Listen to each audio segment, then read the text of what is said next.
it's common. It could be as common as 2 out of every 3 patients. A study we recently published in our flagship journal, the Morbidity and Mortality Weekly Report, suggested 2 out of 3 patients made a clinical visit within 1 to 6 months after their COVID diagnosis. So that is unprecedented. People who recover from the flu or a cold don't typically make a scheduled visit a month later. And it's not just people who had severe COVID. It may include people who had very mild COVID. And in fact, we know there's a number of people who never had symptomatic COVID who then get these long symptoms.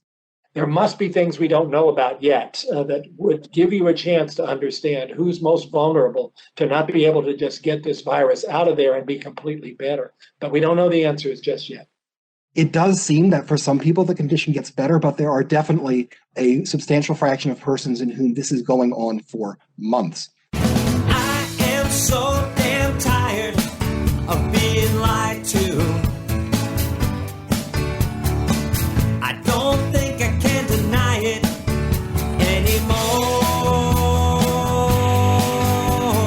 You can't stick to your story if you think it flies, but I'm not gonna buy it anymore. Hello, my friend, and thank you for listening to the 233rd episode of Congressional Dish. I'm your host, Jennifer Briney. And if this is your first time listening to this podcast, this is a listener-supported podcast about what Congress does. It's not about elections. It's not about politics. But this is about what's being done with our tax money and in our names. I'm not a member of any political party or activist group, and by calling actions as I see them and ignoring all political calculations, I have ensured that I am now, and probably will forever be, unemployable in the mainstream corporate media. So please support my work if you can, because without it, I'm straight But luckily for me, this episode probably isn't going to piss too many people off, other than the people who think that COVID's not real, which is a real shame because those are the people most likely to catch it and need to hear this episode the most. Because this episode is going to feature highlights from a 7-hour hearing that took place on April 28th in the House Committee on Energy and Commerce's Subcommittee on Health. And it's about a condition officially branded as long COVID, which is COVID symptoms that for a lot more people than I realized just aren't going away. Now, the 2 people you're going to hear from the most today are the top 2 officials in charge of COVID response in our federal government's healthcare division. So you're going to hear from Dr. Francis Collins, who's the director of the National Institutes of Health, which, he's not that much of a celebrity, but Anthony Fauci is. And this guy, Collins, is Anthony Fauci's boss. And you're also going to hear from Dr. John Brooks, who's the chief medical officer for COVID-19 response at the Centers for Disease Control and Prevention. So basically, he's the top doctor in charge of COVID at the CDC. And there are other witnesses as well that you're going to hear from the civilian world. And from their testimony, I received important info nuggets as well. So I'll be sharing all of that with you today. But one of the reasons I decided to put this hearing on my binge list was because of my fantasy football punishment filming night, which is something that I mentioned in detail in the Green Room episode with the backstory on my personal life in May, which included a death, a heart attack, and I moved out of my apartment to start my next life phase of full-time travel. And if you want to hear that episode, the Green Room is only for Congressional Dish producers, so, people that pay for this show. And there are a few ways to get access to it, but the easiest way is to pledge whatever you think is fair per episode on Patreon. You support the show, and then you also get some backstory stuff like that. But anyway, at the beginning of May, the day after my vaccine fully kicked in, I got together with some friends for the filming of the fantasy football Wheel of Punishment video. And quick tangent here for anyone who plays fantasy football. We're all deciding which leagues we're going to play in. But we do something brilliant, and I just feel like I should tell you about it real quick. So the Wheel of Punishment was our way to try and keep the season interesting and prevent people from abandoning their teams when they know they can't win the league. And so what we do is we have punishments for the person that loses the league. Now, our league has 12 people in it. And so at the beginning of the season, each person submits a punishment, which is represented on a physical wheel with 12 spots on it. And so at the end of the season, the loser then has to spin that wheel and do whatever punishment they land on. And this idea was genius, and I don't remember who exactly came up with it, but I think I speak for the entire league when I say that at this point, we're pretty much all interested in who gets 12th more than we are interested who gets first at the end of the season.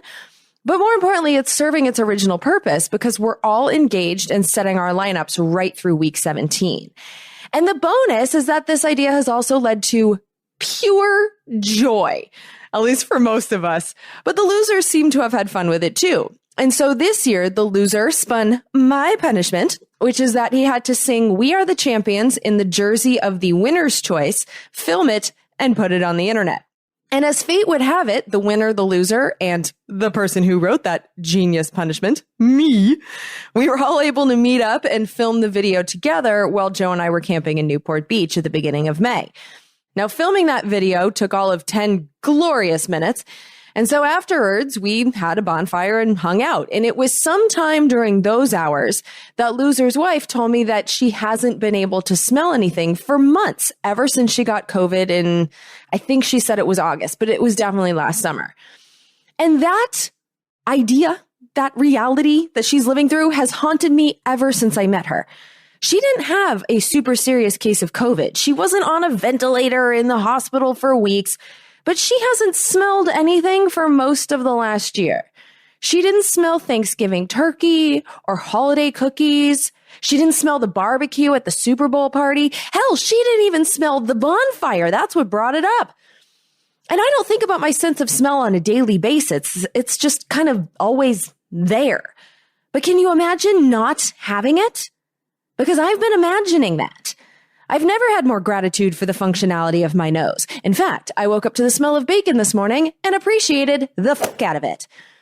And so after hearing her story, I also developed a bit of a fascination with what I now know is called long COVID.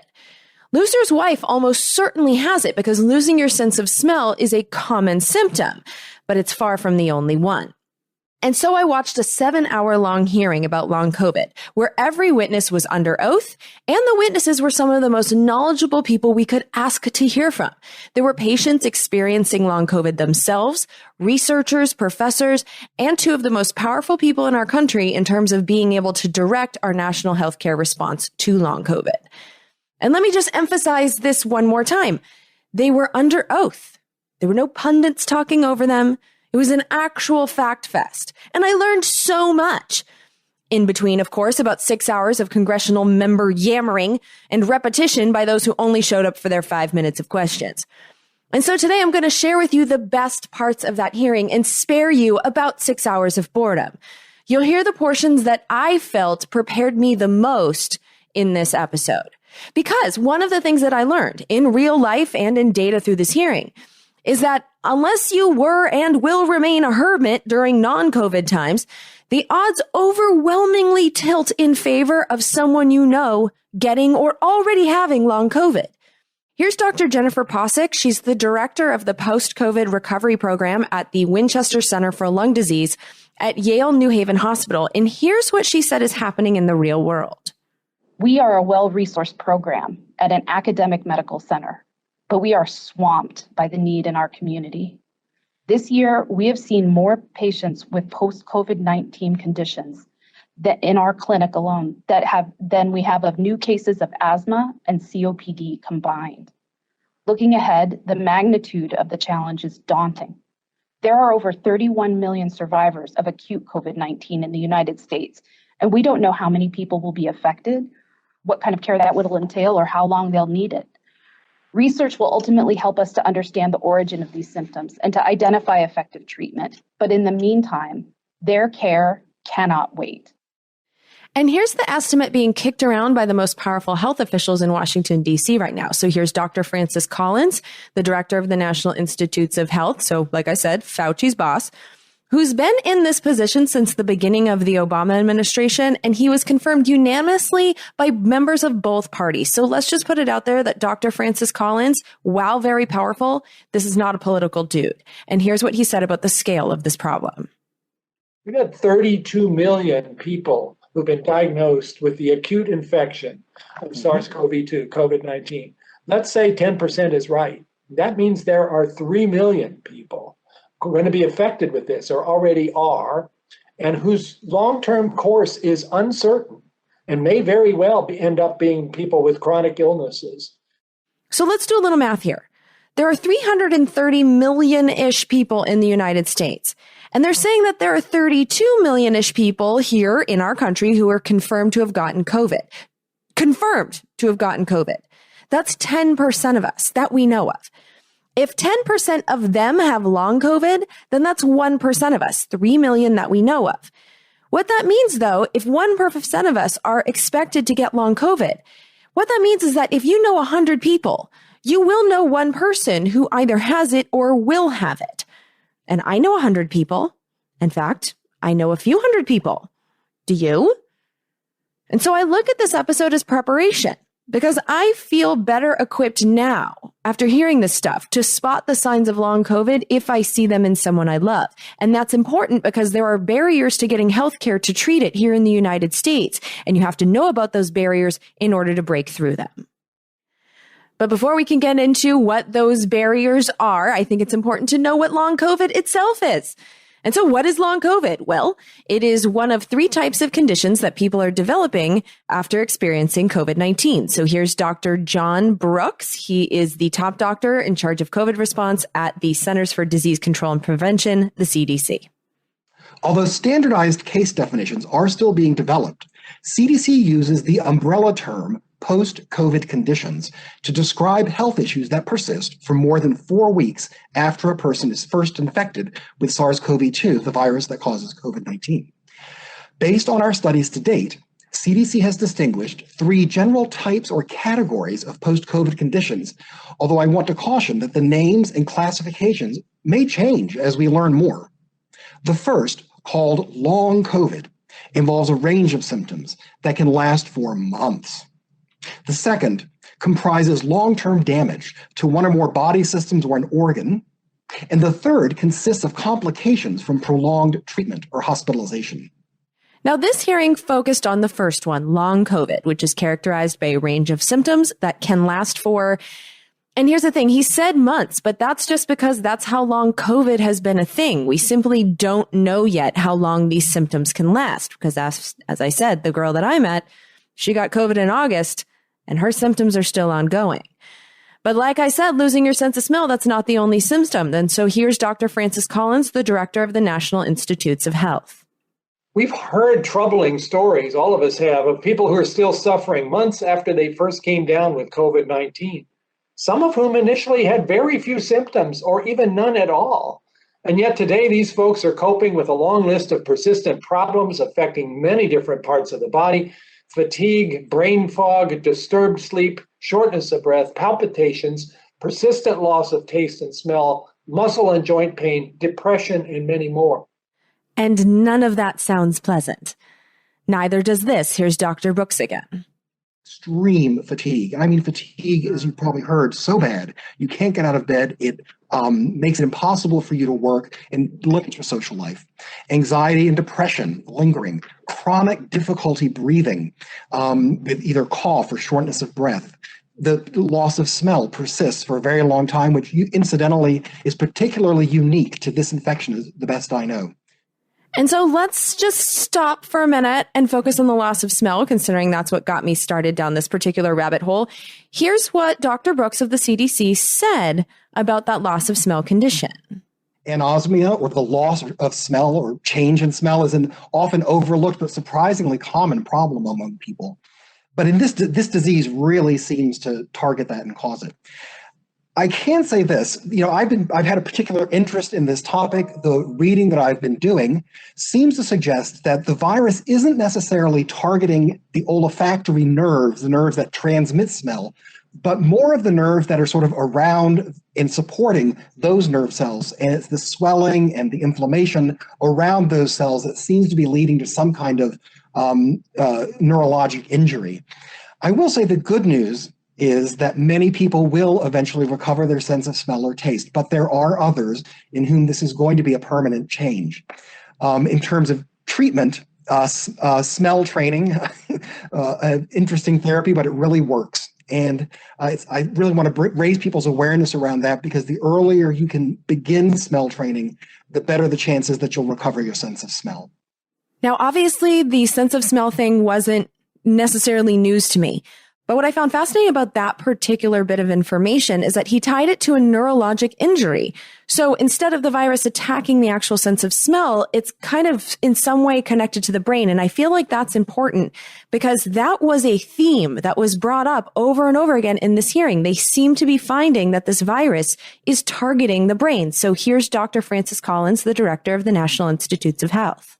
First of all, let me say anxiety and depression is a very common feature of long COVID, but there are instances of actual induction of new psychoses, individuals who previously were normally functioning who actually fall really into a much more serious psychiatric illness. We assume this must be some way in which this virus has interfered with the function of the brain, maybe by affecting vascular systems or some other means of altering the way in which the brain normally works. But we have so little information right now about what that actual anatomic mechanism might be, and that's something we have to study intensively. And I don't feel like that's information that has gotten out to the American public. I feel like all the focus, at least in my world, has been on the lungs. But they are concerned about the brain. That is very clear in this hearing. And the effects specifically in children are an area of concern that our nation's top doctors are discussing. So here's Dr. Brooks of the CDC. Some of the symptoms are the ones you see in adults, as you would expect, particularly pulmonary conditions, persistent shortness of breath, maybe cough, as well as persistent fatigue.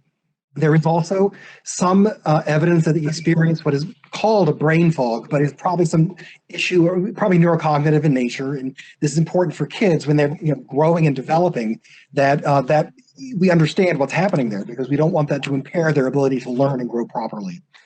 So yeah, kids aren't really dying in huge numbers of COVID-19, but I wouldn't want my kids to be experiencing neurologic conditions. And I feel like that's a factor that I think more parents should be aware of. But anyway, another thing I found fascinating and felt like news to me was how common long COVID is turning out to be and who's coming down with it. So here's Dr. Brooks of the CDC. It's common. It could be as common as 2 out of every 3 patients. A study we recently published in our flagship journal, the Morbidity and Mortality Weekly Report, suggested 2 out of 3 patients made a clinical visit within 1 to 6 months after their COVID diagnosis. So that is unprecedented. People who recover from the flu or a cold don't typically make a scheduled visit a month later. It does seem that for some people the condition gets better, but there are definitely a substantial fraction of persons in whom this is going on for months. That's a lot of people. Because in the estimate we heard before, they were saying they're thinking that 10% of people who get COVID end up with long COVID. But if it's actually that many, if it's actually 2/3, if that's what we find out is the actual case, then this is a much, much, much, much larger problem, not only here in the United States, but in the world. And so who's at most risk, or what do they know for who is developing long COVID? Here's Dr. Collins of the National Institutes of Health. The risk factors, older age people, higher likelihood. Women have a slightly higher chance of developing long COVID than men. BMI, obesity also seems to be a risk for the likelihood of long COVID. Beyond that, we're not seeing a whole lot of things that are predictive. And there must be things we don't know about yet that would give you a chance to understand who's most vulnerable to not be able to just get this virus out of there and be completely better. But we don't know the answers just yet. That's the craziest thing. There's a lot of unknowns. But there was testimony from a professor out here in the wild, Dr. Stephen Deeks. He's a professor of medicine at the University of California, San Francisco. And he did say this about the research that he has seen. Women, in almost every cohort, women are more likely to get this than the men. And this, to me, is probably the strongest hint that we have in terms of the biology. Because women, in general, are more susceptible to many autoimmune diseases. And we know why. And so paying attention to that fact of why it's more common in women, I think is providing very important insights into the mechanism and is directing how we are going about our science to identify therapies. I don't know why. Why are women more susceptible to autoimmune diseases? How does that make us more susceptible to long COVID? If this is known, what can we do with that knowledge? Not just like the scientists, what can they do? But like, what can I do? Is there some kind of supplement I should be taking? What are the insights that you guys are getting from this? And the thing that made me crazy is that no one in this bag of a Congress bothered to follow up with any of those types of questions. And I'm certainly not qualified to answer it for you, so we just have to leave that out there. But humans biologically classified as women, it's looking like we're more likely to experience it than men. And they know why, but I don't. So there you go. But here's a group of human that might be assuming that they're immune to this, but are definitely not. Here's Dr. Brooks of the CDC. The number of people seeking care after recovering from COVID is really unprecedented. And it's not just people who had severe COVID. It may include people who had very mild COVID. And in fact, we know there's a number of people who never had symptomatic COVID who then get these long symptoms. Oh, the asymptomatic. The I got COVID and it ain't crowd. Well, it turns out that COVID's playing a little game of tortoise in the hare. COVID's in it for the long haul and is coming back to get the asymptomatic after they think the virus was defeated by the immune systems that they're so braggy about.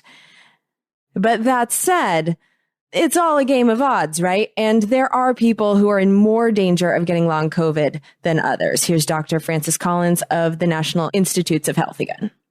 When you look at what is the likelihood that somebody who was just diagnosed with COVID-19 is going to go on to long COVID, it looks as if it's a bit higher for older people. But on the other hand, there are more young people getting infected. So if you go through the mathematics, you can see why it is that long COVID seems to be particularly prominent now in younger people who may not have been very sick at all with the acute infection. Some of them had minimal symptoms at all, but now are turning up with this. So severity and age does seem linked, but young people are definitely getting this. And I think that we should know that because the girl that I met was younger than me. She couldn't have been any older than her 30s. So, we think we're fine, but yeah, this wasn't comforting news. Let's just say that. But that said, it's still better to be a smug, elitist, asymptomatic than it is in the hospitalized crowd is when it comes to long COVID. And here's the proof. Here's Dr. Francis Collins of the National Institutes of Health. But it certainly does seem that the risk of developing long COVID goes up. It's fairly clear that the initial seriousness of the initial illness is somewhat of a predictor. Certainly people who are in the hospital have a higher likelihood of long COVID than people who stayed out of the hospital. But people who weren't hospitalized can still get it. It's just at a somewhat lower rate. And here's a description of what doctors are seeing in the real world. Here's Dr. Jennifer Posick. She is the director of the Post-Covid Recovery Program at the Winchester Center for Lung Disease at Yale New Haven Hospital. You heard from her before, but here's what she's seeing in the real world.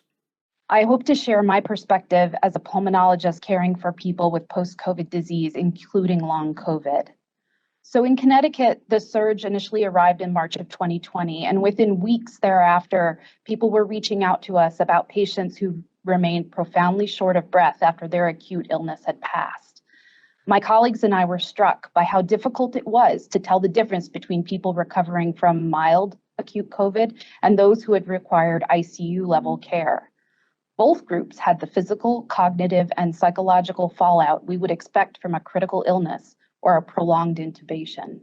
And in addition to being short of breath, they reported a host of other symptoms. I saw a teacher who had recurrent bouts of crushing chest pain mimicking a heart attack, a young mother who would have racing heartbeat and dizziness every time she'd play with her toddler, a local business owner who couldn't remember the names of his long-term customers or balance his books, and a home health aide who didn't have the stamina or strength to assist her elderly clients. And she continued. We've spent this year learning alongside our patients, about half of whom were never hospitalized. They are mostly working age, previously high functioning. Many were frontline or essential workers. Many were initially disbelieved. Their quality of life has been seriously impacted. Some can't walk to the mailbox or remember a shopping list, much less resume their everyday lives and work. So first of all, this long COVID thing is clearly taking people out of the game. But something else she said there was a running theme in the hearing, that people aren't being believed. You just heard the director of a post-COVID recovery program testify to it. There was also testimony from people who had it happen to them, like Lisa McCorkle, who got COVID and then organized researchers to study long COVID when she came down with it, and doctors didn't know what the fuck was going on. Here's her story. I am testifying today as a long COVID patient and as a member of the leadership team of the Patient-Led Research Collaborative, a group of long COVID patients with backgrounds in research, policy, and data analysis who were the first to conduct research on long COVID. My symptoms began on March 14, 2020. Like many of what we call first waivers, I was not afforded a COVID test because at the time, tests were limited to hospitalized patients and those with shortness of breath, cough, and fever, the last of which I didn't have. I was told by my doctor to isolate, and within 2 weeks, I'd be recovered. A month later, I was in worse health than in that initial stage. I couldn't walk more than 20 seconds without having trouble breathing, my heart racing, and being unable to get out of bed the rest of the day. And she continued. Those stimulus checks that you all provided us to get through the pandemic, I do really appreciate them, but every cent of mine was spent on urgent care and doctor's visits where I was repeatedly told that my tachycardia, my inability to exercise, and brain fog was caused by anxiety, and there was no way that I could have had COVID since I didn't have a positive test. So from the patient level to the very top of the government, patients being widely doubted by their doctors was acknowledged. So you just heard it from a patient. Here's the head of the NIH, Dr. Collins. I would like to speak directly to the patient community. Some of you have been suffering for more than a year with no answers, no treatment options, not even a forecast of what your future may hold. Some of you have even faced skepticism about whether your symptoms are real. I want to assure you that we at NIH hear you and believe you. If you hear nothing else today, hear that we are working to get answers that will lead to ways to relieve your suffering. And I personally felt comforted that he said that because this is where we stand on long COVID today. Here's Dr. Posick, the director of the post-COVID recovery program. I don't think that we can broadly say that there is any treatment that is working for all patients. We don't have that answer yet. You know, as Dr. Deeks had suggested, there are things we try empirically. Sometimes they work for some patients, other times not. But we're not in a position yet to say that this is the regimen, this is the treatment that works. And I'd say that's a huge problem based on how many people have the potential in this country of getting long COVID. Now, the good news is that the federal government is implementing a plan, and they outlined that plan for Congress. Now, the first step of their plan, I think, is pretty obvious by now. Here's Dr. Brooks of the CDC. This is a great opportunity to remind young people they're not immune to this, right? Yeah. This is really the audience you want to reach with you. Vaccination is something you should strongly consider. This affects people like you. And Dr. Collins pushed for people to get vaccinated too. And I just want to take a minute to talk about these two doctors again, because Dr. Collins, the whole time he was testifying, he reminded me of my childhood optometrist, who I actually really liked. He was one of those doctors that just seemed really fascinated by eyeballs. Like, he got really excited explaining how the eye worked, which I guess could make him a little weird. But when he's the person telling you about your eye, it was a good thing. You know, it was like, okay, like this person really cares. And I got the same vibe from Dr. Collins. Because this guy lit up when he was talking about what they've discovered about long COVID, and he geeked out on their research processes. And that goes for both of the government health bigwigs, actually. John Brooks had the same dorky enthusiasm for the topic. And so I guess what I'm saying is that I liked these guys for what it's worth. I felt like their curiosity about the virus and the disease and their desire to solve problems were authentic, because they were more than willing to admit when they didn't have answers. In fact, in a lot of the clips I'm playing for you, they'd have a bunch of qualifiers before and after being like, well, this can change, and well, we're not sure, and da-da-da-da-da. So you should know that that was in there. None of this is, you know, stone cold, this is the way it is. They're very willing to say, we're not sure yet, we're not sure yet. But doing this job for as many years as I have, so many hearings are populated by bullshit artists, and I'm so cynical about so many witnesses that I feel like when I get good vibes off of someone's testimony, I think I should say that too. And I got good doctor vibes from both of these guys. And so that's my bias alert or whatever. I'm inclined to trust them both. But anyway, here's our nation's top doctor geek, Dr. Francis Collins, with some information about vaccinations that I did find worth hearing. The virus has been evolving. So one question is, how long will you be immune to the same virus that infected you the first time? And we think that's probably quite a few months. But then are you immune to a variant of that virus that emerges, like the one called B117, which now is almost 60% of the isolates we're seeing in the United States after it ran through the UK and then came to us? That degree of immunity will be somewhat lower. The good news here, though, is that, and this may surprise people, the vaccine actually provides you with better broad immunity than the natural infection. And you don't quite expect that to be the case. Usually you would think natural infection is going to be the way that revs your immune system to the max, and the vaccine is like the second best. It's flipped around the other way in this case. And I think that's because the vaccine really gets your immune system completely awake, whereas the natural infection might just be in your nose or your respiratory tree and didn't get to the rest of your body.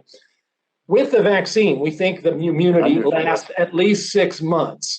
But is it longer than that? We don't know yet, because this disease hasn't been around long enough to find that out. And so far, the vaccines, the Pfizer, the Moderna, do seem to be capable of protecting against the variants that are now emerging in the US, like this B117. So yeah, vaccinations are a part of the plan. Who doesn't know this? Let's move on. Because another part of the plan is obvious to me only now after hearing the testimony that doctors aren't believing their patients. And I kind of get it, because the symptoms for this are all over the place. Shortness of breath, dizziness, racing heartbeat. I've dealt with those symptoms of anxiety many, many times. And as you've heard, the list of symptoms for long COVID is very long. And without a COVID diagnosis on the patient's chart, I don't think doctors can be totally faulted for looking at other possibilities. But the thing is that lots of people never got tested for COVID, either because they couldn't during the test shortage phase, like Lisa McCorkle, or they had symptoms but refused to get tested during the, Republicans are pretending COVID is no biggie phase, or because these people had no symptoms at the time and just simply had no reason to go get a test. And so this lack of a test thing is a real problem. Here's Dr. Brooks of the CDC. Not only are there persons who develop post-COVID symptoms who we later, through serology or testing, recognize as having had COVID, but there also were people who developed these post-COVID conditions who have no record of testing, and we can't determine that they had COVID. So we've got to think carefully about how to manage that when we're coming up with a definition for what a post-COVID condition is. And so here's the advice Dr. Brooks has for people who suspect they have long COVID and their doctors. One of the most important things is to make sure that this condition is recognized. We need to make sure that folks know what they're looking at. As you've heard, it's sort of protean. There are all sorts of different ways. Maybe we'll talk about this later, but the symptoms and ways that people present are very varied. And people need to be thinking, could this be post-COVID? And also taking patients at their word.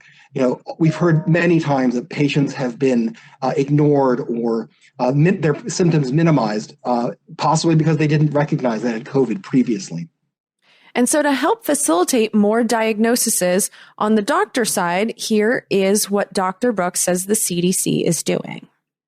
We hold regular webinars and calls for clinicians they can call into. These often are attended by thousands of providers. We use these as an opportunity to raise awareness, because I think you made a really critical point that patients feel like their doctors don't recognize their problem, or they don't accept that it's possible they have this condition. We use those calls and webinars to raise awareness that this is a real entity. We also then publish papers and put out guidelines that illustrate how to diagnose and begin to pull together what we know about management. And it's not just government doing that kind of research and publishing work. Independent researchers, many of whom are motivated, like Lisa McCorkle, by being personally affected with the condition. Well, these independent researchers have taken the lead and are sharing their findings with the government. And here, just because it's interesting, here's what Lisa McCorkle's organization recently found about long COVID. Our most recent survey asked about 205 symptoms over 7 months and received almost 7,000 responses. In our recent paper, 92% of respondents were not hospitalized, but still experienced symptoms in 9 out of 10 organ systems on average. We found that patients in their 7th month of illness still experienced 14 symptoms on average. The most commonly reported were fatigue, post-exertional malaise, and cognitive dysfunction. In fact, 88% experienced cognitive dysfunction and memory loss, impacting their ability to work, communicate, and drive. We found that this was as likely in 18 to 29-year-olds as those over 60. Lesser known symptoms include tremors, reproductive changes, months-long fevers, and vertigo. Over 2/3 require a reduced work schedule or cannot work at all due to their health condition. 86% experience relapses, where exerting themselves physically or mentally can result in a host of symptoms returning. And so with research like that coming from independent groups and research obviously being done by the government and private sectors, there's a clear need for coordination. And that coordination effort was the main topic of the hearing. Here's Dr. Francis Collins of the National Institutes of Health. New data arrive every day, but preliminary reports suggest that somewhere between 10 to 30% of people infected with SARS-CoV-2 may develop longer-term health issues. To get a solid measure of the prevalence, severity, and persistence of long COVID, we really need to study tens of thousands of patients. And these folks should be diverse, not just in terms of the severity of their symptoms and type of treatment received, but in age, sex, race, and ethnicity.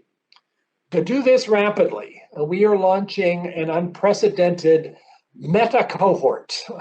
What is that? Well, an important part of this can be built on existing longitudinal community-based cohorts, or also the electronic health records of large healthcare systems. These resources already include tens of thousands of participants who've already contributed years' worth of medical data. Many of them will by now suffer from long COVID. This approach will enable us to hit the ground running, giving researchers access to existing data that can quickly provide valuable insights on who might be most at risk, how frequently individual symptoms occur, and how long they last. And here are the goals of that effort. Here's Dr. Collins of the NIH again. Basically, what we did was to think of all of the ways in which we could try to get answers to this condition by studying people, both those who already have self-identified as having long COVID, as well as people who just went through the experience of having the acute illness to see what's the frequency with which they ended up with these persistent symptoms. And if you look around, sort of what would be the places where you'd find such large-scale studies?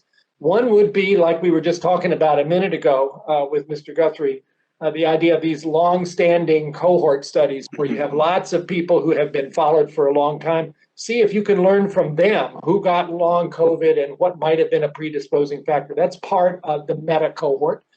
You could also look at people who have been in our treatment trials, because there are thousands of them that have enrolled in these clinical trials. And they got a particular treatment applied, like a monoclonal antibody, for instance.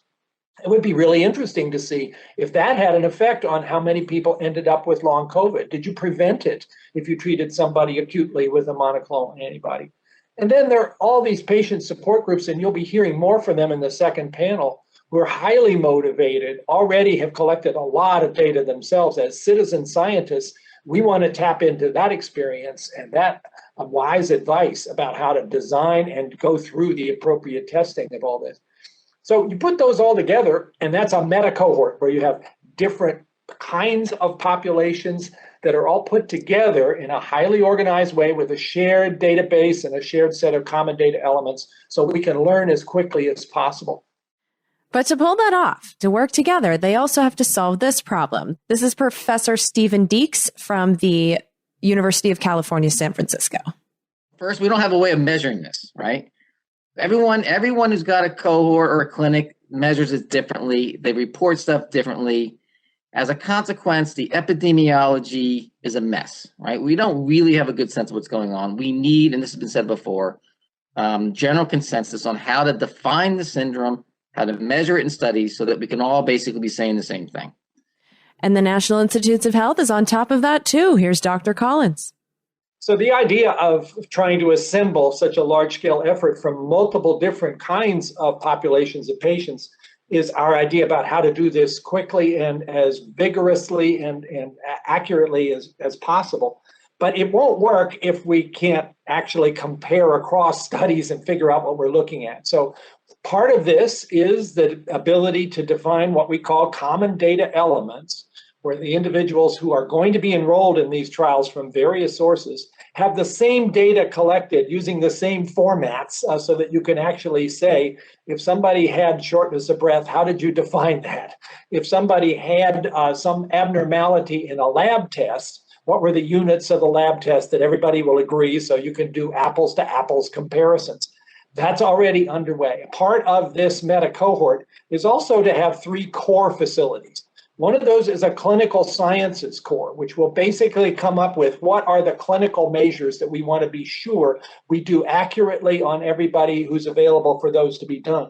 Another is a data sciences core, which will work intensively on these common data elements and how to build a data set that is both preserving the privacy and confidentiality of the participants, because these are people who are human subject participants in a trial, and also making sure that researchers have access to information that they can quickly learn from. And then there's a third core, which is a biorepository, where we are going to be obtaining blood samples and other kinds of samples, and we want to be sure those are accurately and safely stored so they can be utilized for follow-up research. All of that has to fold into this, and so I'm glad you asked the question. That is the mechanism by which we aim to make the whole greater than the sum of the parts here. Even though the parts are pretty impressive, the whole is going to be pretty amazing. And they're looking for volunteers. Here's Dr. Collins. Individuals suffering with long COVID, including those from patient-led collaborative groups, will be invited to take part in intensive investigation of different organ systems to understand the biology of those symptoms. Our goal is to identify promising therapies and then test them in these volunteers. Now, this wasn't actually said in the hearing. This is my guess, but it's an educated guess because, you know, from the last year, I have been reading one COVID response law after another, after another, after another. And in every single one of them, the CDC and NIH got a lot of our tax money. Now, if you are in these trials, there is money to pay for these things, which, as someone who is caught up in the private insurance web, this is not advice. This is what I would do. But what I would do is I would contact the federal government and see if I could get myself into one of these studies, because I would want to be a part of this instead of having to navigate the health insurance web to get my coverage. Because when it comes to health insurance, it is their job, it's how they make money, to deny me as much care as they possibly can. And these conditions seem like they're long-term. And so if I can somehow get myself into the taxpayer-provided healthcare web, that's something that I would try to do. So they're looking for volunteers. If I had long COVID, I personally would be the first in line. So just saying that, again, this isn't advice. You do what you want for your own health. But I would want some treatment that possibly has some tax money behind it. That's just my strategy and shit like this. Oh, and that also includes, when it comes to volunteers, they're also looking for kids. Here's Dr. Collins. Finally, we need a cohort for children and adolescents. That's because kids can also suffer from long COVID, and we need to learn more about how that affects their development. Now, if you are a volunteer, if you get into one of these or you put someone you love into the volunteer pool, they're going to share the data via technology. Here's Dr. Collins. As we recruit volunteers, we will ask them to share their health information in real time with mobile health apps and wearable devices. And this is about how long they're looking at their studies to be conducted for, or at least the ones they're talking about right now. So here's Dr. Brooks of the CDC. Among these efforts are prospective studies that will follow cohorts of patients for up to 2 years to provide information on the proportion of people who develop post-COVID conditions and assess risk factors for their development. And the volunteers are going to be expected to do a little bit of work too. So here's Dr. Brooks of the CDC. CDC is also working with multiple partners to conduct online surveys about long-term symptoms and using multiple de-identified electronic health record databases to examine healthcare utilization of patient populations after initial infection. And I would have liked some follow-up questions about these databases. He mentioned earlier in the hearing about using electronic health records, but I'm curious, where are they getting those from? Are these records from hospitals, health insurance companies? What is the sharing relationship? Do we opt into our records being shared? Can we opt out? Will we even know about it? And there was no useful line of questions that came from our representation in that room about healthcare record privacy, despite more than one mention of the National Institutes of Health and CDC accessing our electronic health records.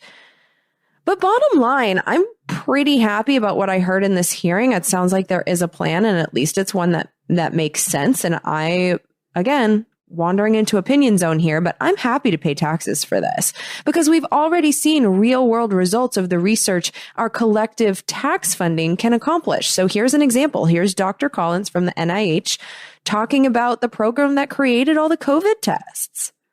Tomorrow is the 1-year anniversary of the launch of RADx, Rapid Acceleration in Diagnostics, another program made possible by the Congress by providing us with some additional funds to be able to build new platforms for technology to detect the presence of that SARS-CoV-2 virus, increasingly being able to do those now as point of care instead of having to send your sample off to a central laboratory, and even now doing home testing, which is now just in the last month or so become a reality, and that's RADx that developed those platforms.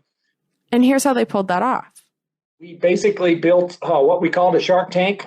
We became venture capitalists, and we invited all of those people who had really interesting technology ideas to bring them forward. And the ones that looked most promising got into the Shark Tank and got checked out by business people, engineers, various other kinds of technology experts, people who knew about supply chains and manufacturing and all of that to make sure that we put the funds into the ones that were most promising. And right now today, Congressman, there's about 2 million tests being done today as a result of RADx that otherwise would not have been. 2 million a day, 34 different technologies that we put through this innovation funnel. And that has opened up a lot of possibilities for things like getting people back to school where you have testing capacity that we didn't have before. And Dr. Collins, I just loved him. He's so proud of this work. It was a pretty amazing experience, actually. He geeked out so hard. And so when he looks at the success of the COVID test, because I remember in March of 2020, I mean, there were no COVID tests. You couldn't get them. Like Lisa McCorkle said, you had to have basically all the symptoms in order to get a test. And testing was a problem for a really long time. Now I can buy a test and bring it with me while I travel around the world so that when I have to prove that I don't have COVID in other countries, I can just pull a test out of my bag. That's how people are traveling internationally right now. Like, we've come such a long way, and I didn't understand how that came to be. And now we know. And so when it comes to long COVID, they're looking to do something similar. Here's Dr. Collins of the NIH. What did we learn about that applies to long COVID? Well, one thing I learned was we can do things at NIH in really novel ways that move very quickly when we're faced with a crisis like COVID-19 pandemic. We're applying that same mentality to this effort on long COVID. Normally, it would have taken us more than a year to set up this kind of meta cohort. We're doing it in a couple of months because we need to, utilizing some of those same mechanisms that you gave us in the 21st Century Cures Bill, which has been a critical part of our ability to move swiftly through something called Other Transactions Authority. And I found it kind of interesting that he mentioned 21st Century Cures Act, because I read that. That became law at the end of the Obama years. And I put the episode, if you want to listen to the whole thing, in the show notes for you. But there were a few provisions in there that I feel like were changes in law that are applicable to this whole long COVID thing and all of the studies they're going to be doing. So first of all, there are now privacy protections in law for people who participate as subjects in medical research studies, like the ones they're planning to do. It requires the government to issue certificates of confidentiality to people who participate in any federally funded research study. So these would definitely be in that category. And everyone who gets a certificate is assured that the government, quote, shall not disclose or provide to another person not connected with the research, unquote, information that is identifiable or sensitive information. Now, this is clearly that the government can't use health records, but I'm more concerned about health insurance companies. They're the ones in charge of billing and the ones that make money by finding any excuse to deny paying for our health care. This law says that the protection of confidentiality doesn't apply to disclosure that's necessary for the medical treatment of the individual. And what I want to know is, does that mean that information found in these studies can be transferred to the health insurance companies? Do they qualify for that exemption? Are health insurance companies also not connected with the research, or are they connected with the research? These questions were not asked. I feel like our representatives in Congress don't have the proper level of distrust of the health insurance payment system that we do out here in the wild, because it just wasn't brought up enough by anyone in Congress. It was very frustrating. Also, that new law from the end of the Obama years says that the Health and Human Services Secretary will have to develop a strategy to, quote, reduce regulatory and administrative burdens, such as documentation requirements relating to the use of electronic health records, unquote. And also, it's going to be, quote, public-private partnerships, unquote, that develop the rules for exchanging health record information. And it's the Secretary of Health and Human Services that decides how often those rules are changed. Now, this is an example of Congress refusing to do their jobs and make the damn rules, and instead they left it up to the whims of whatever administration is in charge. And this is why I have so many questions about the health record access, because the power to make the rules was given to the presidency. And I don't know what this administration intends to do because no one in Congress asked those questions. What we do know is that signs are pointing towards, because they're being very open about it, about the Biden administration doing meta-cohort level projects about a lot of things, not just long COVID. So here's Dr. Francis Collins of the NIH again.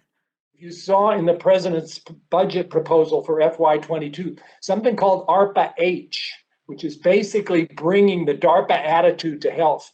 That also builds on these experiences and will give us, if approved by the Congress, the ability to do even more of these very rapid, very ambitious, yes, high risk, but high reward efforts, as we have learned to do in the face of COVID and want to continue to do for other things like Alzheimer's disease or cancer or diabetes, because there's lots of opportunities there too.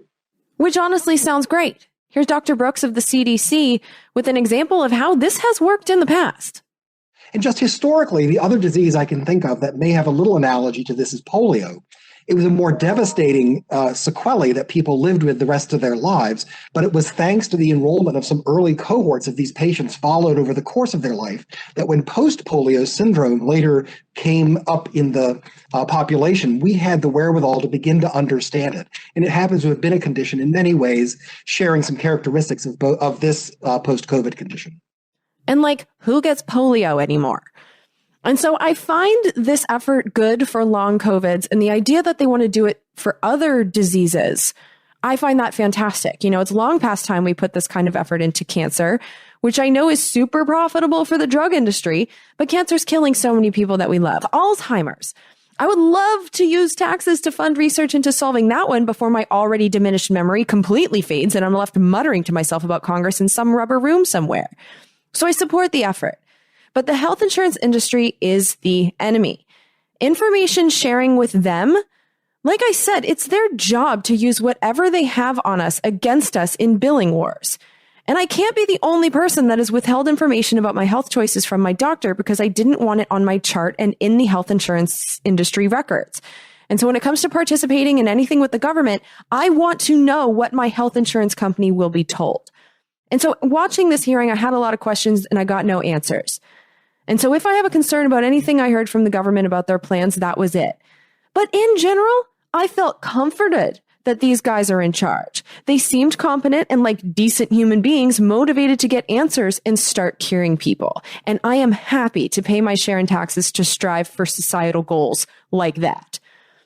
Overall, even though the news about long COVID affecting so many people and the symptoms are sure a lot, it was scary to hear, but I'm glad to know our government is paying attention to it and doing something about it. I'm happy to watch a hearing and see an example of good governance here in the United States. But there's always a fucking but.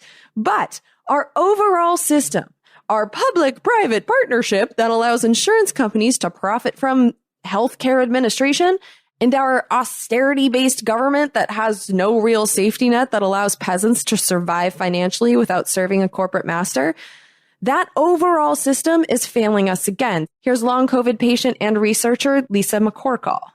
Long COVID is complex, debilitating, and terrifying. But patients aren't just dealing with their symptoms. They're dealing with barriers to care, financial stability, and recovery. Due to the lack of a positive COVID test alone, patients are being denied access to post-COVID clinics, referrals to specialists, health insurance coverage, COVID-related paid leave, workers' comp, disability benefits, workplace accommodations, and participation in research. When we know that not everyone had access to COVID testing, that PCR tests have false negative rates of 20 to 40%, that antibody tests are more accurate on men and people over 40, and that multiple studies have shown that there is no difference in symptoms between those with a positive test and those without, why are we preventing people who are dealing with real symptoms from accessing what they need to survive? Because it's profitable for those who have to pay to deny us care. And she continued. Even with a positive test, patients are still being denied benefits or have to wait months until they kick in. Medical bills are piling up. People are being forced to choose between providing for themselves and their family and doing what's best for their body. Now, that's something that happens in this country every day. But what's happening right now at the end of we don't know if it's the end. We're still kind of in a global pandemic, but we're also finding out that once COVID leaves the body, maybe it doesn't really leave. This is a problem that is going to be with us long term. We're going to have a lot more people that are going to be seeking care. And the doctors themselves are concerned about our horrible system's effects on their patients' outcomes. Here's Dr. Posick of the Post-COVID Recovery Clinic in the Connecticut area. They've used up their paid sick leave. They've cut back their hours. They have left or lost jobs. They have difficulty accessing workmen's compensation benefits and FMLA or securing workplace accommodations. Some have even cut back on food, rent, or utilities to pay for mounting medical expenses. And you have to imagine that that kind of stress doesn't help people who are trying to fight an illness. And the thing is that, I'm blaming insurance companies because they were straight up named. They are the ones preventing their patients from getting what they need. Here's Dr. Posick again. Consensus practice supports many forms of rehabilitation services, but insurance approval and coverage have been beyond challenging, and demand outpaces availability in any case. For patients with ongoing oxygen needs, requests for portable oxygen concentrators can be delayed or even denied, complicating physical recovery and mobility. This system has failed us from the beginning of COVID, and it's still failing us now. We have a system that isn't based on achieving the best health outcomes for every patient. We have a system that is based upon insurance companies being able to siphon money out of our system. They get to do the administration, and as much healthcare as they can get away with denying, they get to put in their pockets. That is a major flaw in our system, and now we're about to have a lot more sick people. And that is the part that we need to work on. I fully trust that the CDC and the National Institutes of Health can do the research that is needed to figure out the disease. But as we as patients can't access the treatment because it's too expensive, because we have to choose between housing our families, feeding our families, and getting this treatment, if we choose our families over our own health, what's the fucking point of having the government figure out all the magic science? The two parts have to go together. We have to have the government functioning, which it seems like it is, to get the research, to figure out the miracles. We have the doctors. They're clearly smart and give a shit. And that is happy news. I was really glad to see it. But the other part has to be there too. We have to be able to afford the treatment. And in other places in the world, how do they do that? Well, that half is covered by taxes too. Just saying. So yeah, that's what I learned about long COVID. A lot of us have it. A lot of us have it. And I do feel like I've never been afraid of dying due to getting COVID, which so far, knock on wood, I haven't gotten COVID, but I haven't been afraid of that. But I do feel like I wouldn't want to have a chronic debilitating disease like that. And so I'm happy I got my vaccine, and I should put it out there that I got the vaccine. I was fully immune as of May 5th. It's nice to be able to fly when I need to family emergencies. I've been staying in hotels. I've got to say, I've had absolutely no side effects whatsoever. I feel actually better than I have in a long time. I feel really good. I feel healthy. So my own personal anecdote here is that it's nice not to have to worry about the COVID coming after me. And I wouldn't want to get long COVID, even though I know my odds of dying from this are really low. So use this information however you want to. And you should know that if you want more context from the clips you heard, I put timestamps and transcripts in this episode show notes so you can easily jump to the part of the hearing where they were having the conversations that you're most interested in if you want more information. I'll also put some articles and stuff for you in the show notes. But yeah, that is the episode. I would like to thank our executive producer for this episode, who is Michael Constantino. This is his second executive producer credit in a row. He said, quote, "I have listened to every episode, some multiple times, and they are just fantastic. I am honored to be a part of the Congressional Dish community and can't wait to see how the show will evolve over the years. Every episode just gets better and better, so I'd like to be the executive producer on the next two that you make," unquote. And this is the second. So thank you for trusting that I was going to do a good job for you and putting your name on an episode you didn't hear yet. I think that's pretty cool. If you would like to have your name on a Congressional Dish episode as an executive producer, you got to pay for it. And the cost is at least $535. You can do that in a lump sum or over time, like Michael did it. We have a lot of producers that have been keeping this show in existence for years now. And if you want it to continue for years going on forward, this is how it works. I do the show, you guys pay for it, and you can use any of the methods on congressionaldish.com in every episode's show notes, where, again, I provide you with all my sources because trust is earned, and that's how I earn it. So yeah, if I have earned your trust and you want this podcast to continue, we have a Patreon per episode. You can contribute per month on PayPal or Zelle. You can send Venmos anytime you feel like it. And I do accept cryptocurrencies. I'm really into Ethereum lately, because I actually see a use for it, which is nice. And so if you're someone who is into crypto, I am happily accepting Ethereum, especially right now that there has been a dip, a pretty significant dip from its all-time high. So yeah, but anyway, you want to pay for the show, thank you very much. And if you're a freeloader, please help out the show if you want to still have access to it, because I would rather watch things like This Is Us and Grey's Anatomy and basketball games than watch 7-hour-long hearings in Congress. It can be boring, but I do it for you. So yeah, thanks to all the producers. I hope you guys are healthy and happy, and I will talk to you soon. Thank you. Episodes coming up next. All right. Talk to you soon. Bye. We're surrounded now by liars coming at us through our TV screens. We don't have a domestic spying program. They're content to fight in black and white despite the many in-betweens. We got a president who plays with the facts. And then he waves a flag to cover his tracks. As if a lie is alright, in the end he'll justify the means. Now we are so damn tired of being lied to. The polar ice caps aren't going away. We don't think we can deny it anymore. You can stick to your story if you think it lies.